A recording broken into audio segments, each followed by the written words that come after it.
Parliamentary threshold atau ambang batas parlemen bakal turun dari yang awalnya 4%.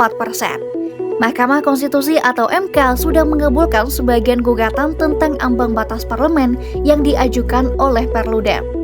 Sebelumnya, Perludem mempersoalkan pasal 414 ayat 1 Undang-Undang Pemilu yang mengatur kalau partai politik harus memenuhi ambang batas perolehan suara paling sedikit 4% secara nasional buat ikut dalam penentuan kursi DPR. Ambang batas ini diberlakukan buat menyederhanakan sistem kepartaian di Indonesia. Nah, aturan ini digugat karena dinilai menghilangkan suara rakyat yang tidak terkonvensi jadi kursi di DPR. Selain itu, menurut Perludem, gak ada alasan rasional kenapa angka ambang batas ditentukan 4%. Nah, sebenarnya ambang batas parlemen udah beberapa kali berubah.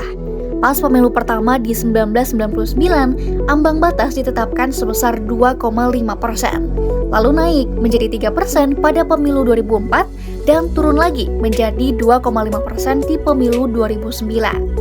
Di pemilu 2014, ambang batas naik lagi menjadi 3,5%.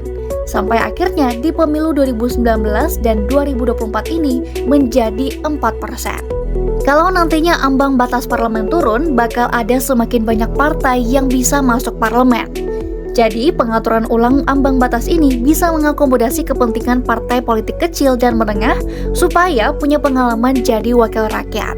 Salah satunya Partai Solidaritas Indonesia atau PSI yang suaranya mendekati ambang batas 4%. Tapi mayoritas fraksi partai politik yang sekarang ada di DPR seperti PDIP, Golkar, PKB, Nasdem, dan PKS kayaknya kurang setuju nih. Menurut mereka, justru ambang batas parlemen harus dipertahankan, bahkan dinaikkan untuk memperkuat sistem presidensial.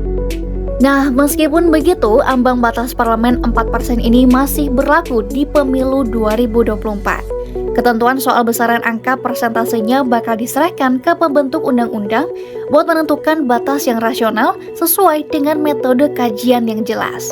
Nah, perubahan ambang batas nantinya baru bakal berlaku di pemilu 2029.